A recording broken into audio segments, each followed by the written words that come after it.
আসসালামু আলাইকুম। সবাই কেমন আছেন? তো হঠাৎ করেই শহরের কোলাহল থেকে একটু দূরে নিরিবিলি ও সবুজে ঘেরা কোথাও যাওয়ার ইচ্ছা হলো। তাই পছন্দ করে ফেললাম শেরপুরের মধুটিলা ইকো পার্ক। তো এখন যাচ্ছি, আপনারা সঙ্গেই থাকবেন। শেরপুরের মধুটিলার ইকো পার্কটি যা প্রকৃতি আর পাহাড় ভালোবাসা দুটোই একসাথে মিটিয়ে দেয়। তো ভিতরে প্রবেশ করেই দেখতে পেলাম যেন এক টুকরো জঙ্গলের ভিতরে এসে পড়েছি। তো মুহূর্তেই মনটা অনেক ভালো হয়ে গেল।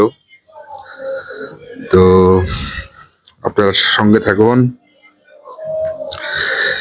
তো পাহাড়ের রাস্তা হাঁটতে হাঁটতে সামনে এগিয়ে যাচ্ছি। অ্যাকচুয়ালি আমি ব্লগ এর আগে কখনো ব্লগ বানাইনি। এট ফার্স্ট আজকে একটি ব্লগ করলাম। তো আপনারা সঙ্গে থাকুন আর দেখতে থাকুন। হাঁটতে হাঁটতে ইকো পার্কের সামনে গেলাম।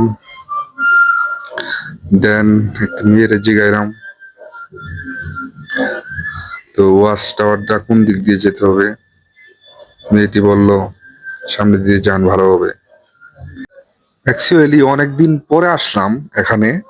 তো ফার্স্ট অফ অল আমি যখন এসেছিলাম মেবি 2010 সালে আমাদের স্কুলের পিকনিকে আসছিলাম, সবার সাথে বন্ধু বান্ধব নিয়ে আসছিলাম, খুব আনন্দ করেছি।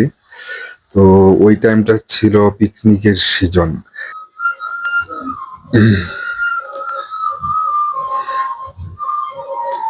হাঁটতেছি,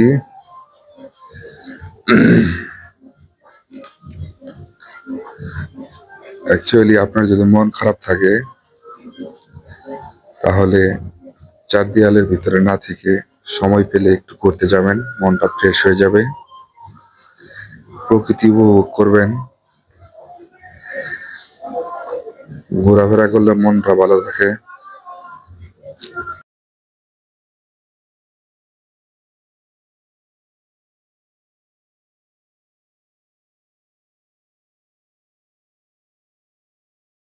এখন সামনে এগিয়ে যাচ্ছি, সামনে একটা সিঁড়ি আছে, সেই সিঁড়ি ধরে আমরা ওয়াচ টাওয়ারের ওদিক যাব।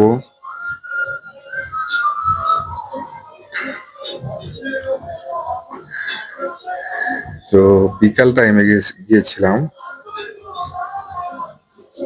তো অনেক